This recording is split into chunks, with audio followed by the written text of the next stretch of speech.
The explosive hook. He looked at the woman he loved and saw only a rag. He was ready to trade her heart for a higher social status, convinced that her cheap dress was humiliating him in front of the elite. But Benjamin Ward made a fatal mistake that night. He didn't know that the fabric he mocked was actually a lost masterpiece worth millions. And he certainly didn't know that the entire room was about to turn against him. The emotional connection. We live in a world that is terrified of being ordinary. A world where price tags have replaced values, and where people are discarded faster than last season's fashion. It's a painful reality where money screams, but true wealth whispers. Have you ever been judged by someone who didn't take the time to know your real worth? It stings, doesn't it? Presentation promise. In today's story, we follow Harper Young, a woman who walks into a lion's den armed only with her grandmother's vintage dress and her dignity. And we watch Benjamin, a man so blinded by ambition that he throws away a diamond to chase glitter. This isn't just a story about a dress. It's a journey of heartbreaking betrayal, public humiliation, and the most satisfying, jaw-dropping redemption you will ever see. Raising the stakes. Get ready for a roller coaster. You're going to feel the icy coldness of rejection, the heat of embarrassment, and the electrifying moment when a mysterious expert walks through the door and changes everything. Benjamin thinks he's in control, but he's about to face a reality check that will shatter his arrogance into a million pieces. Integrated CTA. If you believe that character is more important than clothes, and that karma always delivers to the right address, you are in the right place. Hit that subscribe button to join a community that values the truth. Like this video if you're rooting for the underdog today, and let's dive into this shocking revelation. The evening air was crisp, but the atmosphere between the couple was freezing as they stood just steps away from the gala's entrance. Benjamin Ward, looking every bit the millionaire in his tailored tuxedo, had suddenly halted, his hand gripping Harper's arm with a tension that bordered on panic. He wasn't looking at the golden doors welcoming the city's elite. His eyes were fixed on Harper Young's attire with an expression of utter disbelief. It was supposed to be a night of celebration, a debut for them as a couple in high society, but Benjamin's face twisted as if he had just swallowed something bitter. The silence between them stretched, heavy and suffocating, drowning out the distant sound of jazz and laughter from inside. Harper stood frozen, confused by the sudden stop, her fingers nervously tracing the fabric of her vintage dress. To her, this garment was a treasure, an heirloom passed down through generations, carrying stories of love and resilience in every stitch. But as she looked up at Benjamin, she didn't see admiration. She saw a cold, calculating assessment that made her feel incredibly small. "We can't go in there," he hissed, his voice low so the valet wouldn't hear, but the venom in his tone was unmistakable. He looked around nervously, terrified that a photographer might snap a picture before he could distance himself from her fashion choice. "What is wrong with you, Ben?" Harper whispered, trying to keep her composure despite the stinging sensation in her eyes. Benjamin sighed, a sound of deep frustration, and adjusted his cuffs while avoiding her gaze. "Look at yourself, Harper. This is a gathering of the most influential people in the city, not a costume party for worn-out clothes." His words were precise and cutting, designed to dismantle her confidence piece by piece. This was the relationship drama she had feared, surfacing at the worst possible moment. He was treating her not as a partner, but as a liability to his carefully curated image. "You don't understand," he continued, leaning in with a harsh intensity that made Harper shrink back. "Appearance is currency in this world, and right now, you look like you're bankrupt." He spoke with the arrogance of a self-proclaimed fashion expert, though his knowledge was limited to price tags and brand names. He couldn't see the hidden value in what she wore. He only saw that it lacked a designer label from the current season. It was a moment of profound shallowness, where he prioritized the judgment of strangers over the feelings of the woman he claimed to care about. If you were in Harper's shoes, would you turn around and leave right then and there? Harper felt the heat rise to her cheeks, a mix of anger and shame swirling in her chest. "This isn't just some old rag," she defended, her voice shaking. "It's beautiful, and it's me." But Benjamin just shook his head, looking at the vintage dress as if it were a stain on his reputation. "Beautiful doesn't matter if it looks cheap," he retorted, completely missing the irony of his own cheap behavior. He was acting like a rich boyfriend who viewed his partner as an accessory, one that needed to be returned because it didn't match his shoes. He was so terrified of being humiliated by association that he failed to see he was humiliating himself. He checked his watch aggressively, the diamonds catching the streetlight, signaling that his patience had evaporated. "We have a choice to make," he said coldly, turning his body slightly away from her. "You either stay in my shadow and avoid conversation, or you wait in the car until I'm done." The ultimatum hung in the air, cruel and absurd. Harper looked at the grand entrance, then at the man she thought she knew. She was being underestimated in the most painful way possible, her worth reduced to the fabric on her back.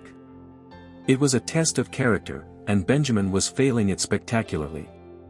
Taking a deep breath, Harper steeled herself, refusing to let a tear fall in front of him. "I'm going inside," she said quietly but firmly, stepping past him toward the light. Benjamin let out a scoff of disbelief, muttering about regret and consequences as he scrambled to catch up, pasting a fake smile on his face. He didn't know it yet, but the shocking truth of this night was already in motion. As they crossed the threshold, the stage was set for a realization that would shatter his world. Little did he know, the universe was preparing a dose of karma served on a silver platter. The moment they stepped through the heavy mahogany doors, the world shifted into a kaleidoscope of blinding luxury. Crystal chandeliers, massive and intricate, dripped light onto a crowd that shimmered with diamonds, silk, and the heavy scent of expensive perfume.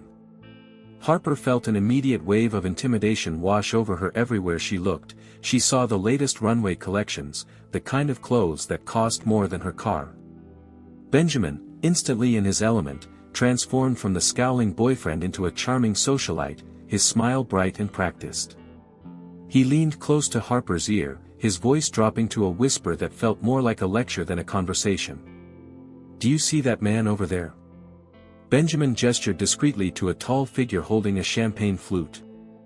"That's the CEO of Omnicorp. His suit is bespoke Italian, worth 20 grand easily." Benjamin was practically salivating over the display of wealth, his eyes scanning the room like a predator looking for prey, or perhaps a desperate man looking for validation. "This is what I was trying to tell you outside. Harper, in here, you are what you wear." He was trying to act like a fashion expert, dissecting the room not by the people in it, but by the total value of their outfits. He guided her through the crowd with a firm hand on the small of her back, steering her away from the brightest lights. Status isn't just about having money, it's about showing in the right way. He lectured, his tone patronizing. "See that woman in the red velvet? That's a limited edition. It screams power." Harper looked at the woman, who seemed bored and miserable despite her finery. But she said nothing. Benjamin was too lost in his worship of the millionaire lifestyle to notice the lack of joy in the room. To him, the superficial display was the peak of existence, and he was desperate to prove he belonged. "You have to understand, Harper," he continued, taking a glass of champagne from a passing tray, but ignoring the waiter entirely. "People here judge you in 3 seconds. If you don't pass the visual test, you don't exist." His words were meant to educate her, but they only served to highlight the vast canyon between their values. He was essentially admitting that his world was shallow, cruel, and judgmental, yet he spoke of it with reverence. It was a relationship drama playing out in real time, him chasing the approval of strangers, and her watching him lose his humanity in the process. Harper clutched her purse tighter, feeling the soft silk of her heirloom dress against her skin. "Is that all that matters, Ben? Just a label?" she asked softly. He laughed, a short, sharp sound that drew a few glances. "Don't be naive. Of course it is. That's how the world works." He believed this shocking truth to be absolute law. He couldn't conceive of a world where character outshined carat weight. He was a rich boyfriend in title, but a pauper in spirit, blind to the hidden value of authenticity. He pulled her into a darker corner of the ballroom, evidently trying to hide her from the main flow of traffic. "Just try to blend in," he muttered, scanning the room for anyone important. "Don't draw attention to that." He flicked his eyes toward her dress. He was humiliated by her presence, convinced that her attire was a neon sign screaming outsider. It was painful to watch someone so enslaved by the opinions of others. Have you ever felt like someone was ashamed to be seen with you? It's a cold feeling, isn't it? As the night wore on, the glitter of the room began to feel sharp and hostile to Harper. Benjamin continued his commentary, praising the expensive and mocking the modest, completely unaware that he was the smallest person in the room. He was setting himself up for a massive fall, underestimating the power of true elegance. He thought he was teaching Harper a lesson about class, but he was actually giving her a front row seat to his own moral bankruptcy. The karma train was leaving the station, and Benjamin was standing right on the tracks. Finding a momentary quiet space near a towering floral arrangement, Harper turned to Benjamin, her eyes soft but determined. She wanted him to understand, to really see her, not just the fabric she wore. "Ben, please listen," she started, her hand gently touching the bodice of her gown. "This dress isn't just old. It was my grandmother's. She wore it in Paris during the 1920s. She spoke the word with reverence, evoking the image of a bygone era of true glamour. To her, the dress was a priceless connection to a woman she adored, a symbol of love and history that money simply couldn't buy." Benjamin looked down at her, his expression skeptical and impatient, checking his phone as she spoke. "That's a nice story. Harper, really," he said dismissively, "but stories don't get you a seat at the head table." He completely missed the point. For Harper, the heirloom represented survival, elegance, and a family legacy. For Benjamin, it was just used clothing. The disconnect was jarring. She was talking about soul, he was talking about sales. It was a classic clash of values, where hidden value was being trampled by perceived market value. She told me that true style is about how you carry yourself, not who made your clothes. Harper persisted, trying to bridge the gap between them. She felt like a queen in this dress. Harper stood a little taller, channeling that ancestral strength. She looked radiant, a vintage dress goddess amidst a sea of carbon copy fashion. But Benjamin just rolled his eyes, clearly annoyed that she was defending her mistake.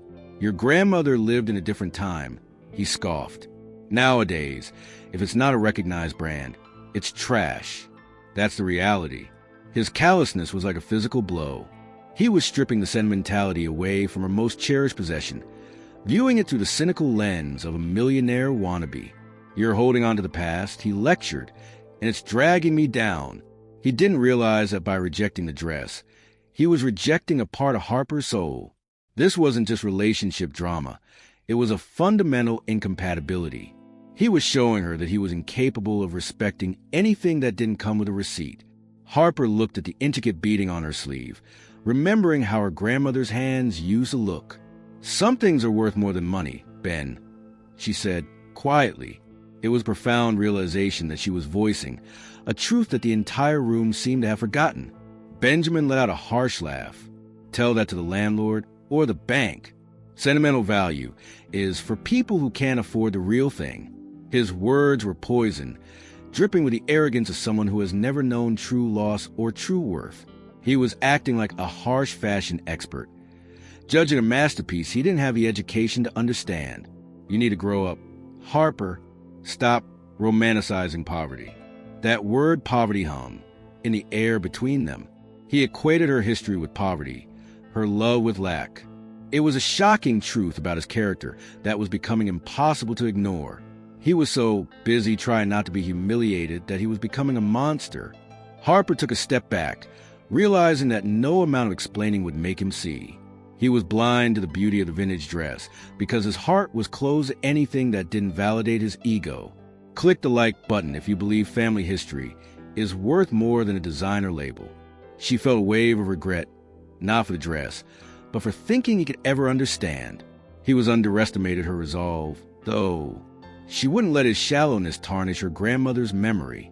The reprieve didn't last long. Within minutes, a group of Benjamin's acquaintances, a circle of high society, vultures descended upon them. They held their champagne flutes like weapons, their eyes scanning Harper up and down with predatory amusement. "Benjamin, darling," cooed a woman in a severe, metallic gown. "Who is this? Quaint little friend you brought?" The tone was dripping with condescension. Benjamin stiffened, his smile tight and apologetic. "This is Harper." He introduced her, barely making eye contact with anyone. The relationship drama was now a public spectator sport. The group circled her, their laughter tinkling like broken glass. A man with slick-back hair leaned in, peering at the fabric of Harper's vintage dress with exaggerated curiosity. "Fascinating," he sneered. "Is this a costume theme we weren't made aware of? Perhaps Depression-era chic?" The group erupted in giggles. Harper felt the heat rise in her face, but she stood her ground. These people, self-styled fashion expert critics, were nothing more than bullies in expensive wrapping paper. They were judgmental not because they had taste, but because they had money. "Oh, don't be mean, Charles," another woman chimed in, her voice fake sweet. Maybe she just didn't know any better. She turned to Harper with a pitying look that was far worse than anger. "Honey, if you need help, we could start a little fund. Get you something from this decade?" The offer was a slap in the face, a calculated attempt to make Harper feel humiliated. They were treating her heirloom like a rag, completely blind to its hidden value. It was a display of cruelty that left Harper breathless. Benjamin, instead of defending her, laughed along nervously. "She's a bit eclectic," he said, effectively throwing her to the wolves to save his own face. He was the rich boyfriend who chose popularity over loyalty. "I told her it was a black tie event, but you know." He shrugged, distancing himself from her choice. Harper looked at him, a shocking truth settling in her heart. He was one of them. He wasn't a victim of this culture.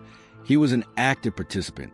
"Seriously, though," the first woman said, reaching out to touch the fabric with 2 fingers as if it were contaminated.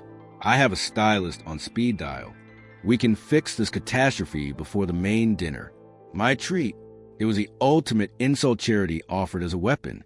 They were trying to buy her dignity, assuming that everything and everyone had a price. They underestimated Harper's resilience. She didn't need their money, she needed to get away from their toxicity. Harper gently pulled away from the woman's touch. "No, thank you," she said, her voice calm despite the storm inside her. "I'm quite happy with what I'm wearing." The group fell silent for a second, stunned that their generosity was rejected. Then the snickering resumed, louder this time. Benjamin shot her a look of pure fury. He felt she was embarrassing him by not accepting their help. He was blind to the fact that the dress was priceless and their attitudes were cheap. The encounter left a bitter taste in the air. These people, surrounded by antiques and art, couldn't recognize a masterpiece standing right in front of them. They were spiritually bankrupt millionaire bullies. Have you ever stood alone against a group of people mocking you? It takes a strength they will never understand. Harper's refusal to crumble was a first step in her transformation, even if Benjamin was too blind to see it. The karma that was coming for them would be swift and merciless. As the circle of hyenas dispersed, laughing at their own cruel jokes, Harper turned away, needing to breathe.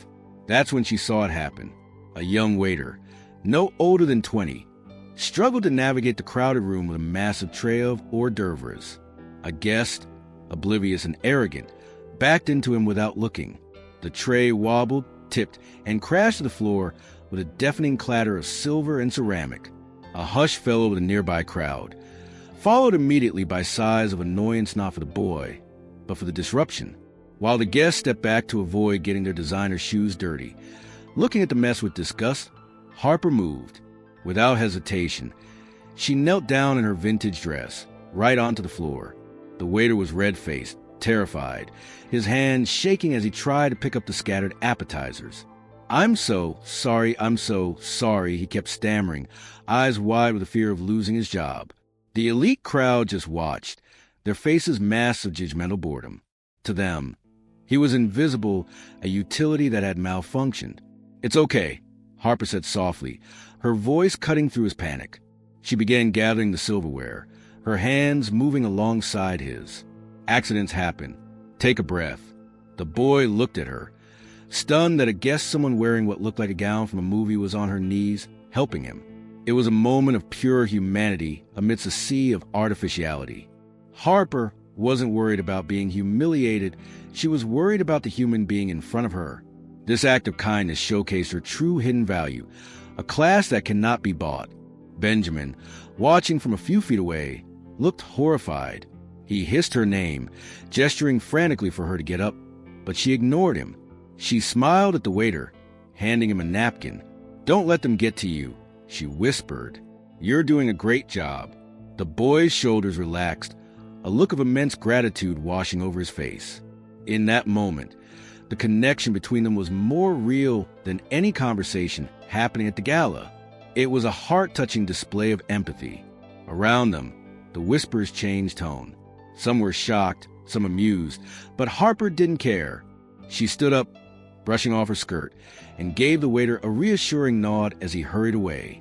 She had shown that being a lady wasn't about what you wore, but how you treated those who could do nothing for you. She had underestimated the impact of her action, but the energy in the room had shifted slightly. She possessed a dignity that the millionaire guest lacked. Benjamin marched over, his face purple with suppressed rage. "What are you doing?" He seethed. "You're acting like the help. Have you lost your mind?" He couldn't see the beauty in her action. He only saw a breach of protocol.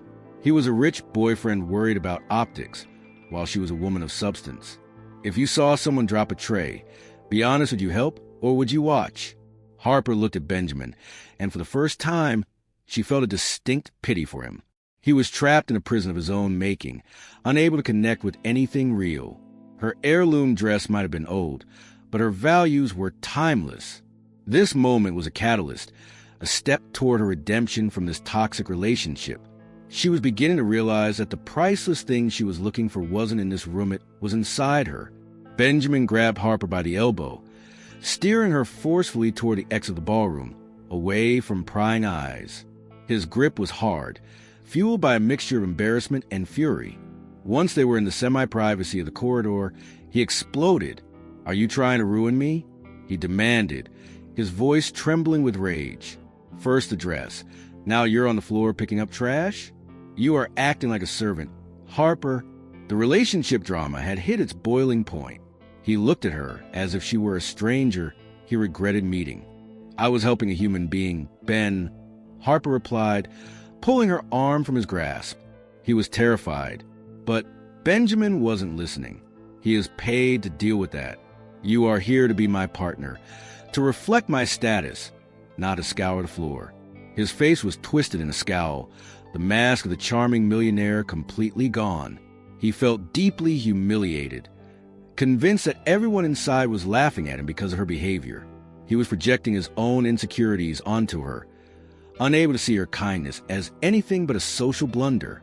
"You don't fit in here, Harper," he spat out, the words landing like stones. "Look at you. You're a mess.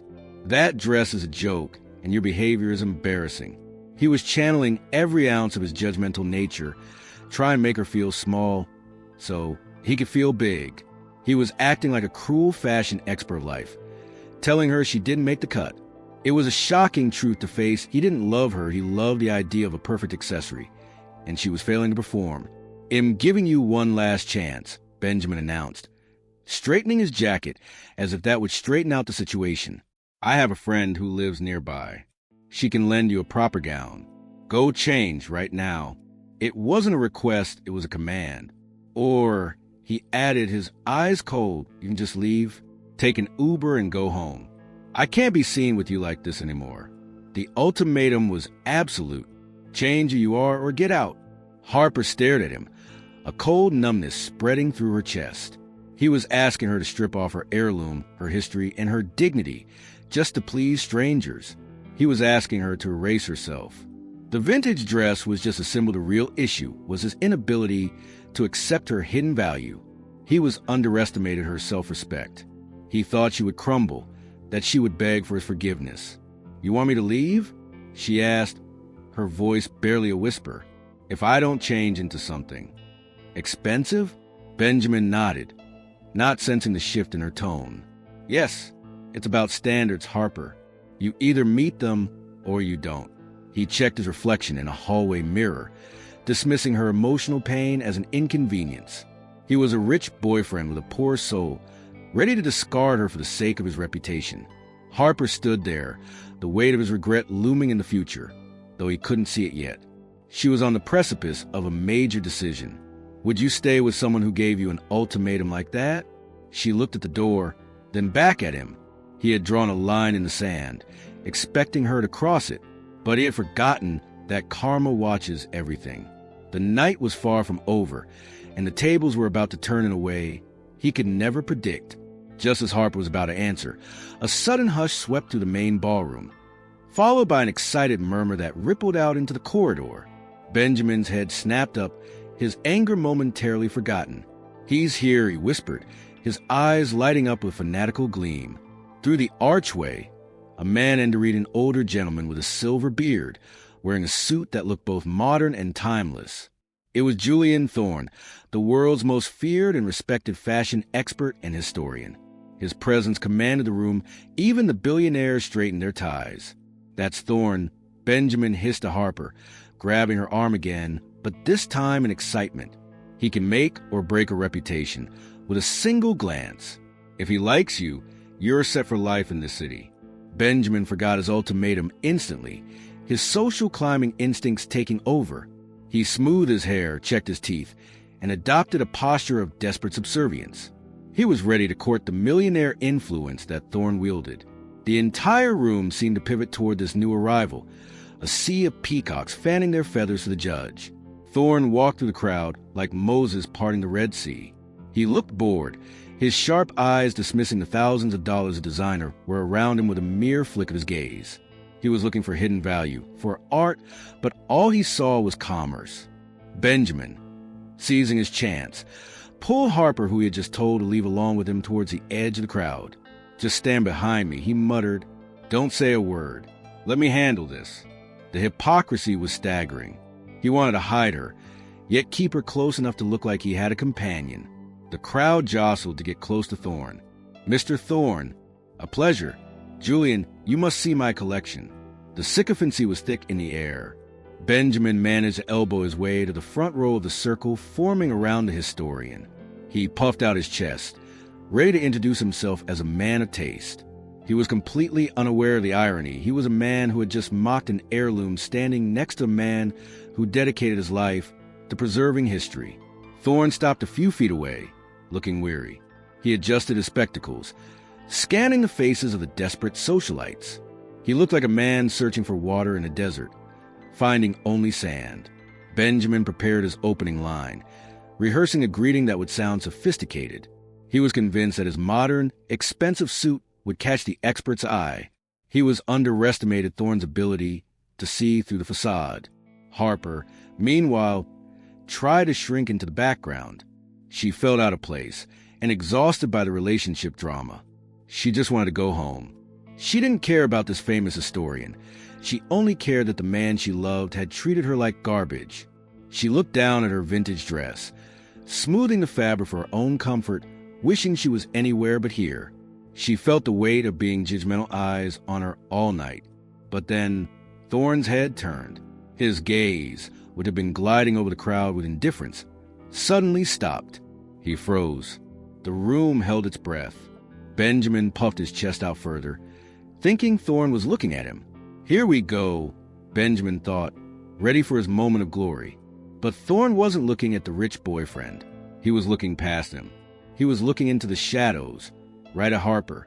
The shocking truth was about to unfold. The silence in the immediate vicinity was deafening. Julian Thorne, the arbiter of taste, was staring fixedly in their direction. His eyes narrowed, intense and unblinking. Benjamin felt a bead of sweat trickle down his back. He followed Thorne's gaze and realized with horror that the historian wasn't looking at his Italian lapel. She was staring directly at Harper. Benjamin's heart sank. He assumed the worst. He sees the dress. He sees the rag. He is disgusted. Panic surged through Benjamin. In his mind, this was a nightmare scenario. The fashion expert had spotted the imposter, the one flaw in the room. Benjamin read Thorne's intense scrutiny as disdain. He was convinced that Thorne was analyzing the cheap fabric and the outdated cut of the vintage dress with professional revulsion.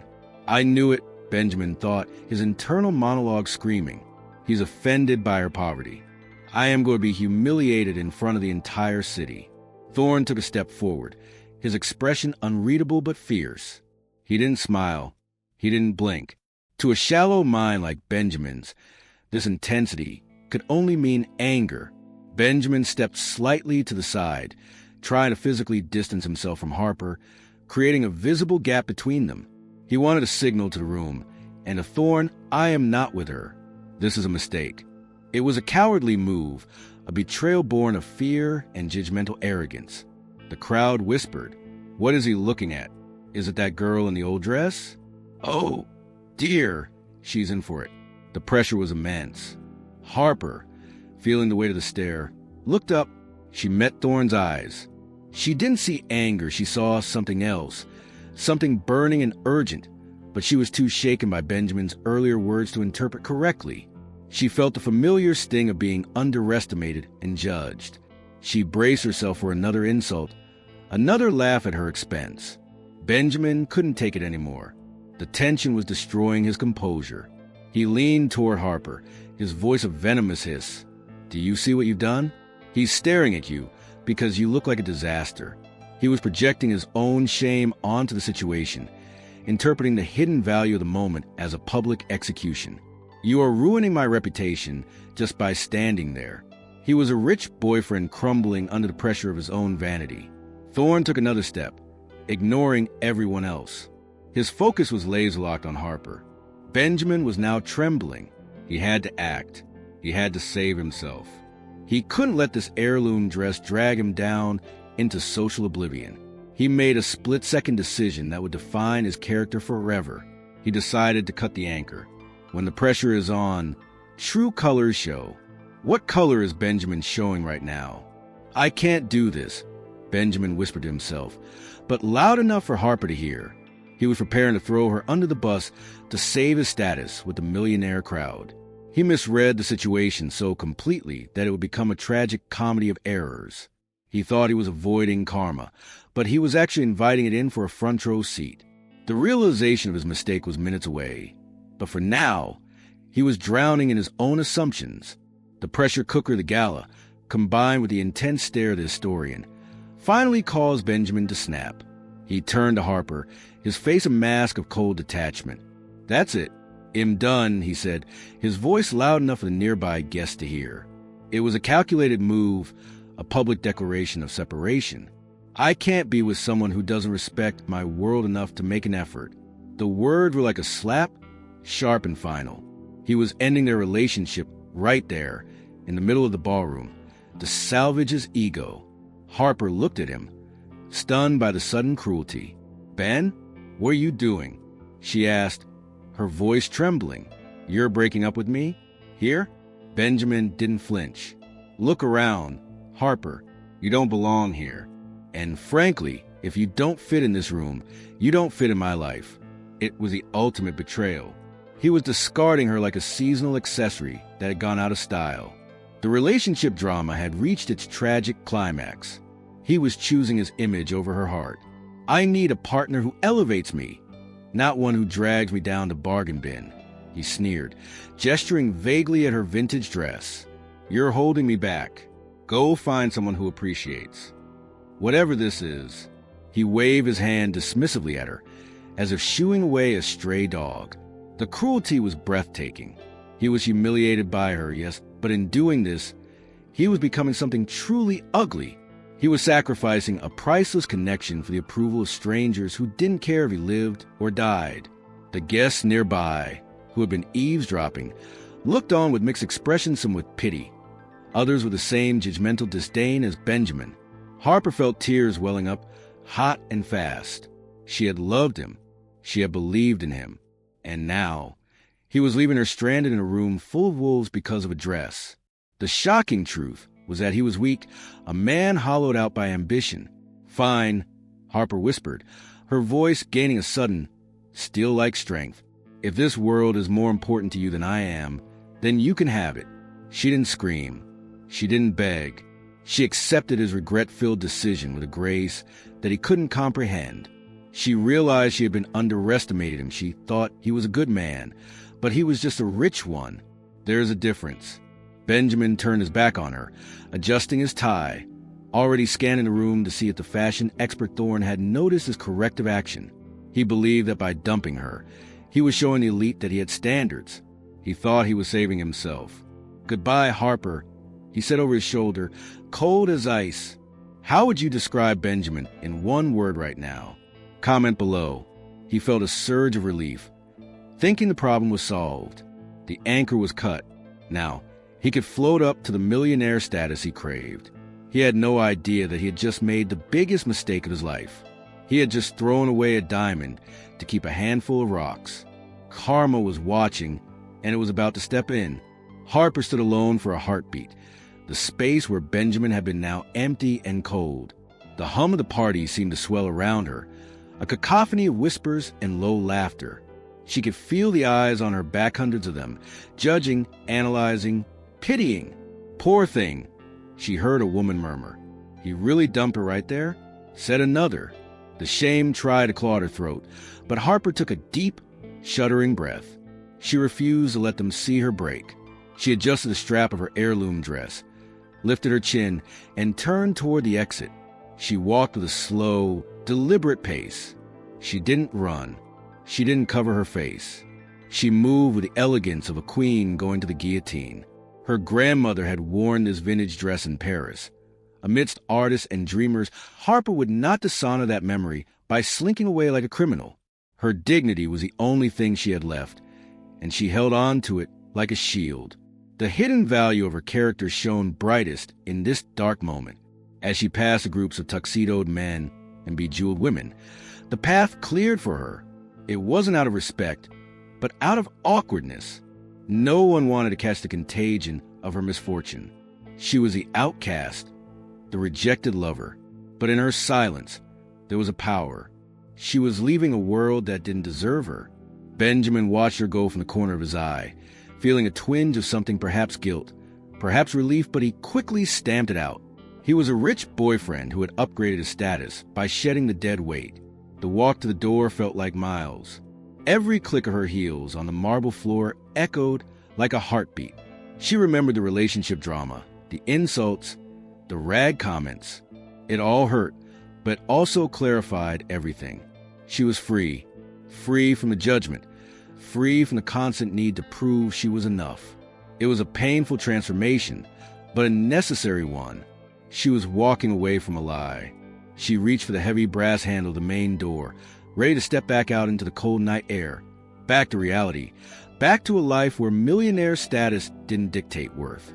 She just wanted to go home, curl up and cry. She wanted to forget this night ever happened. She felt humiliated, yes, but also strangely light. The worst had happened, and she was still standing. Just keep walking, she told herself. Don't look back.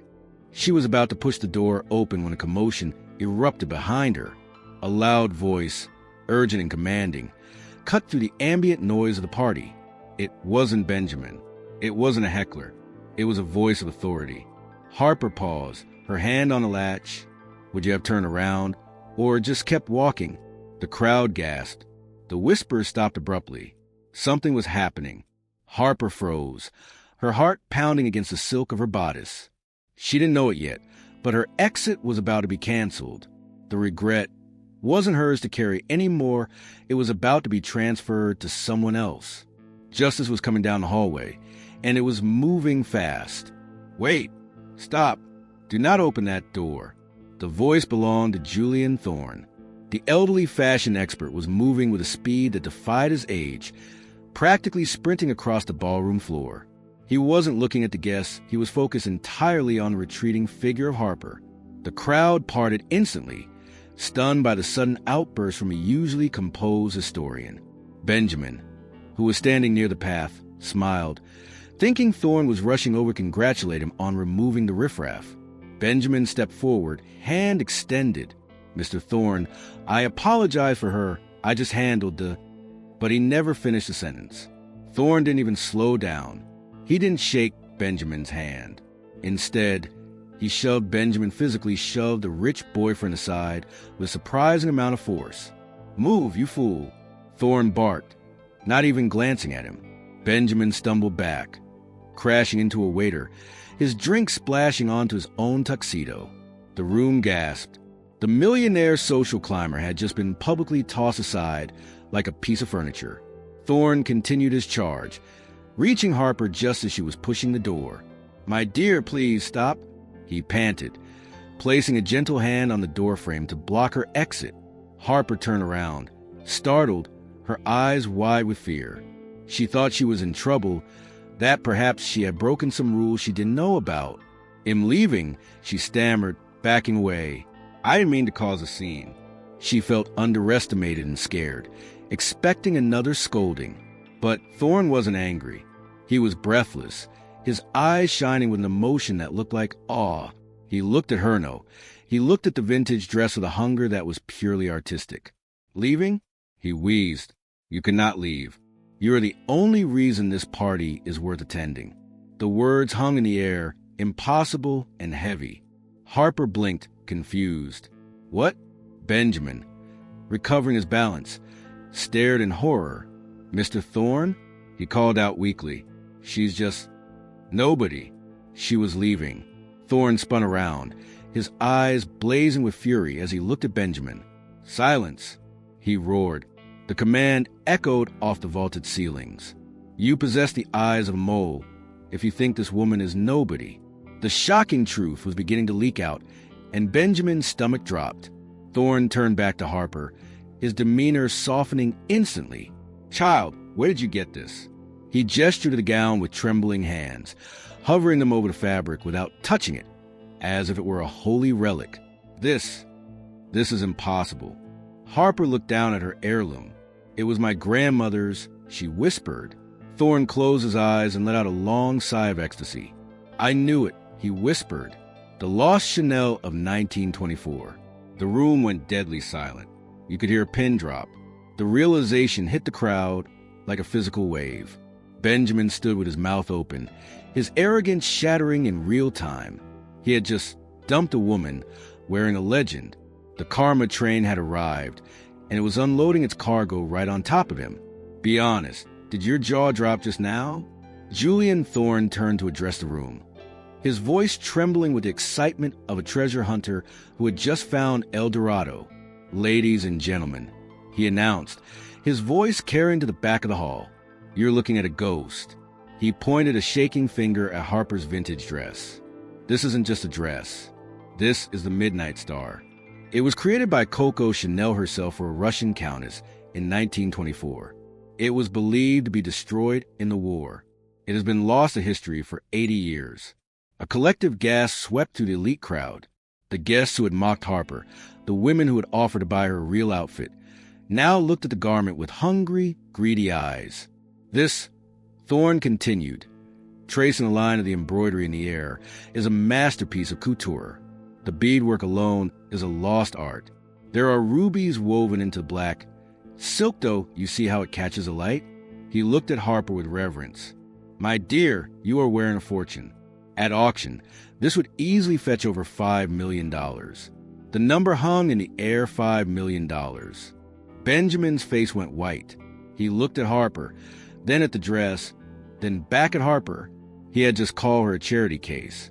He had just broken up with her because she looked poor, and she was standing there wearing a priceless artifact worth more than his entire investment portfolio. The irony was so thick it was choking him.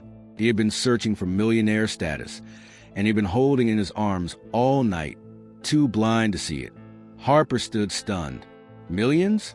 she whispered. She knew it was an heirloom, but she had no idea of its market value. She just loved it because it smelled like her grandmother's perfume. To her, the hidden value had always been love to the room. The value was now money. Suddenly, she wasn't the outcast, she was the most important person in the room. The transformation was instant. The same people who sneered were now leaning in, desperate to be close to the Midnight Star. Thorne looked at the crowd with disdain. "You all spent the evening preening in your mass-produced luxury," he scoffed, "while true history walked among you, unnoticed. You mocked her?" He laughed darkly. "You mocked the Mona Lisa because it was in an old frame." His words were a scathing indictment of their judgmental superficiality. He was a true fashion expert, exposing their ignorance. Benjamin felt the ground crumbling beneath him. He had been the loudest critic. He had been the one to demand she leave. He looked at Harper, seeing her suddenly not as his ex-girlfriend, but as a missed opportunity, a winning lottery ticket he had thrown in the trash. Regret washed over him, cold and sickening. He had underestimated everything about her. "It belongs in a museum," Thorne said softly to Harper, "but it looks perfect on you. It was made for a woman of substance." He smiled, a genuine warm smile. "Thank you for bringing this beauty back to the world." Harper smiled back, tears of relief pricking her eyes. It wasn't about the money. It was about the validation. Her grandmother was right. Class wasn't about the label. It was about the legacy. And Benjamin? He was just a footnote in the history of this dress. Thorne wasn't finished.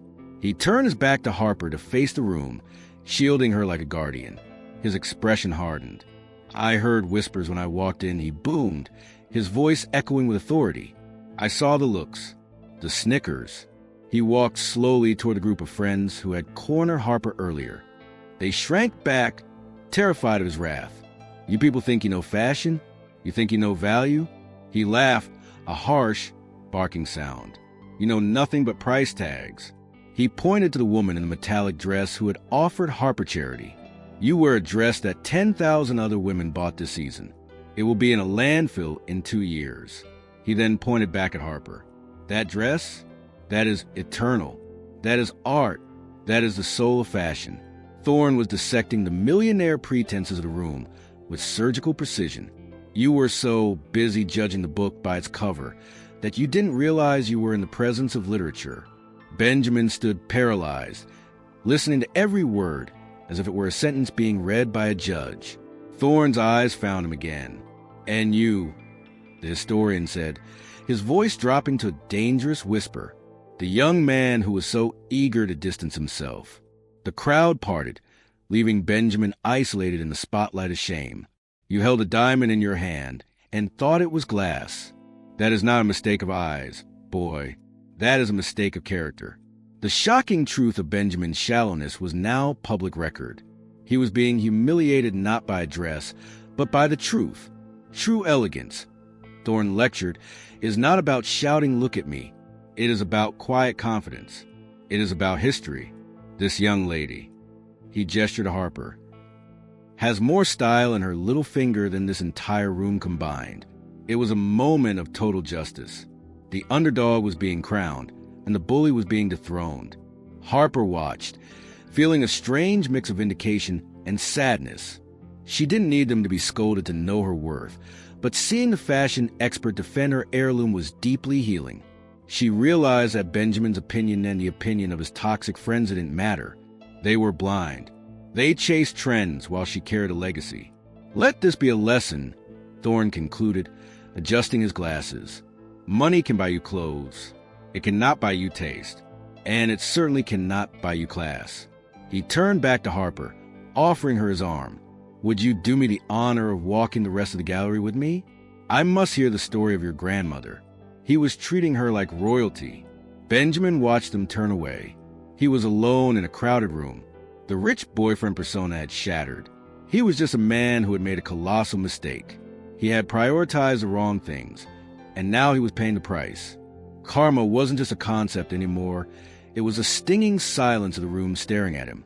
As Harper walked away on the arm of the most powerful man in the industry, Benjamin felt his world implode. It wasn't just the money, though. The $5 million echoed in his head. Like a sirenet was a realization of what Harper represented. She was a vintage dress, unique, authentic, priceless, and enduring. And he was a fast fashion. He so admired flashy, temporary, and ultimately cheap. The realization hit him with the force of a physical blow. He hadn't just lost a girlfriend. He had lost a woman of substance who had loved him despite his flaws. He looked around the room. The same people who had laughed at Harper were now whispering about him. Can you believe he dumped her? What an idiot. He let $5 million walk out the door. The mockery he had feared so much was now directed squarely at him. He was a punchline. His fear of being humiliated had become a self-fulfilling prophecy, orchestrated by his own arrogance. He had been so desperate to be a millionaire insider that he had exiled himself. Memories of the night flashed through his mind, Harper helping the waiter, Harper defending the dress, Harper looking at him with those soft, hurt eyes. He realized she had been the only real thing in his life. While he was posturing and pretending she was living, he felt a deep, sickening regret in the pit of his stomach. He had been a rich boyfriend to a woman who deserved a king. He had underestimated her quiet strength, mistaking it for weakness. "I messed up," he whispered to no one. "I really messed up." The facade of the cool, collected businessman cracked. His shoulders slumped. The bespoke tuxedo suddenly felt like a costume he didn't deserve to wear. He saw himself through Thorne's eyes, a fool with the eyes of a mole. The shocking truth was that Harper didn't need to fit into his world. His world wasn't good enough for her. He watched Harper across the room, laughing at something Thorne said. She looked radiant, beautiful, happy, and he was on the outside. The distance between them wasn't just physical, it was moral. He had to fix this. He didn't know if he could, but the arrogance that had driven him all night was gone, replaced by a desperate need for redemption. He had to try. He started to move through the crowd, not with the swagger he had entered with, but with a humble urgency. He ignored the stares. He ignored the whispers. He only saw her. He needed to tell her he was wrong. He needed to admit that the heirloom was a masterpiece, and he was the rag. It was the first honest impulse Head had all night. If you've ever realized you made a mistake too late, you know this feeling. It burns. Benjamin was burning. He was about to walk into fire and see if there was anything left to save. Karma had knocked him down, but now he had to decide if he would stay down or stand up and learn. Benjamin reached the circle where Harper and Thorne were standing. The crowd went quiet again, anticipating more relationship drama. But Benjamin didn't look angry or controlling anymore. He looked broken. He stopped a few feet away, his hands trembling by his sides. Harper turned, her smile fading slightly as she saw him. She didn't look scared, just weary. Thorne stepped slightly in front of her, protective, but Harper gently touched his arm, signaling it was okay. "Harper," Benjamin started, his voice cracking. He cleared his throat, forcing himself to speak loud enough for everyone to hear. He owed her a public apology for a public humiliation. I was wrong." The words tasted like ash, but he forced them out, not just about the dress. "I was wrong about everything." He looked at the vintage dress, the masterpiece he had scorned. "I was so obsessed with the price tag that I didn't see the value." He took a step closer, ignoring the skepticism on Thorne's face. "I told you that you didn't fit in my world," Benjamin continued, tears pricking his eyes. "But the truth is, I don't deserve to be in yours." He looked directly at Harper, stripping away his ego. "This dress is worth millions, they say. But even if it was worth $1, you were the only priceless thing in this room tonight. And I was too stupid to see it." It was a raw, honest admission. The millionaire mask was gone. The crowd murmured, surprised by the vulnerability. This wasn't the arrogant snob from 10 minutes ago. This was a man experiencing deep regret. "I'm sorry I didn't offend you," he said, his voice shaking. "I'm sorry I made you feel small. You are the classiest person here. Harper, you helped that waiter when we all ignored him. You stood up to me. You are everything I'm not." He was offering her justice, validating her character in front of the people who had mocked her. Harper watched him, searching his eyes for deception. She saw pain. She saw shame. She saw a man who had been shattered and was trying to piece himself back together. It was a heart-touching moment. He wasn't asking for her back. He was just asking for forgiveness. He was trying to balance the scales of karma. "I don't expect you to forgive me," he whispered, "but I needed you to know that I know. I lost the treasure." He stood there, head bowed, waiting for her judgment. He had been the judgmental one all night, and now the roles were reversed. He had underestimated the power of humility. It was the bravest thing he had ever done. He had exposed his hidden value, his capacity for growth at the very moment he had lost everything. The room waited. Thorne watched Harper, curious. What would you do? Forgive him or walk away? It was the ultimate test of the heart. Benjamin held his breath, praying for a miracle, but accepting his fate. He had finally learned the lesson love is the only true luxury. Harper looked at Benjamin, really looked at him. She saw the fear and the genuine remorse in his eyes. She could have walked away. She could have used her new status as a girl in the $5 million dress to crush him.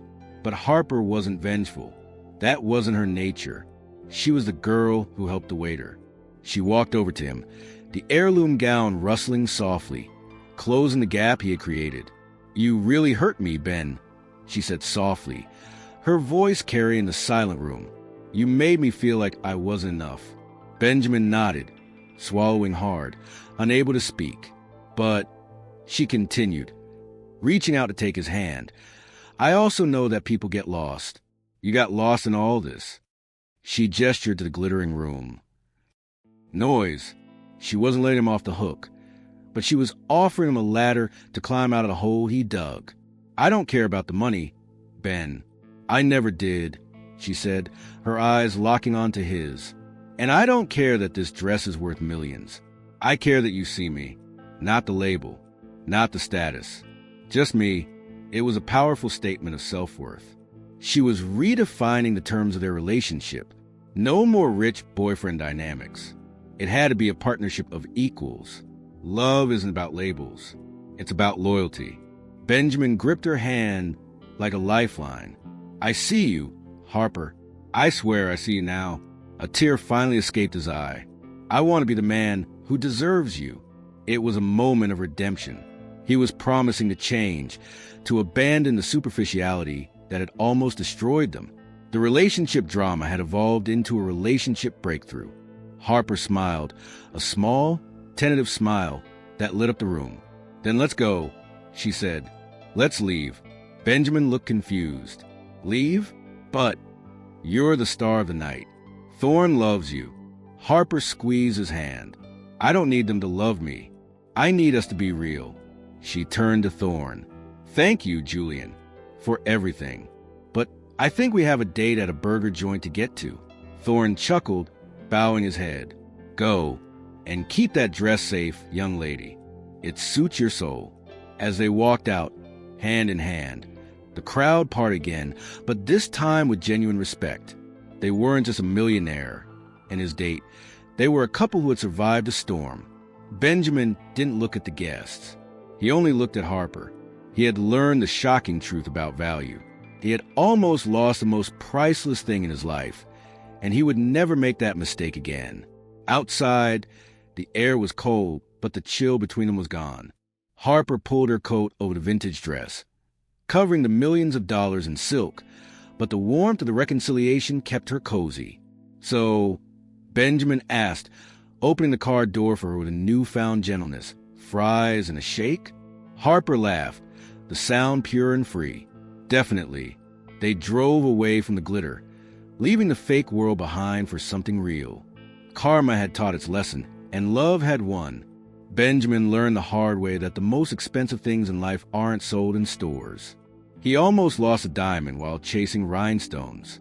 It serves as a powerful reminder for all of us true class isn't defined by the brand on your tag, but by the kindness in your heart. If you are someone who refuses to let the world put a price tag on your soul, then you belong here with us. Click that subscribe button right now and join a family that knows how to see the gold where others only see dust. Now, I have 3 quick missions for you to complete today. Like this video to help us spread this message of self-worth to a world that desperately needs it. Comment down below what is one item you own that might be worthless to the world, but is absolutely priceless to you. I read every comment, and I can't wait to hear your stories. Share this video with someone who needs to be reminded of their true value today. You might just change their day. And the journey doesn't have to end here. Our channel is a treasure chest filled with emotional gems, just like this on Nego. Explore our older videos and discover more stories that will touch your heart. And to make sure you have a front row seat for our next emotional adventure, turn on that notification bell. We have some incredible stories coming up, and trust me, you won't want to miss a single second.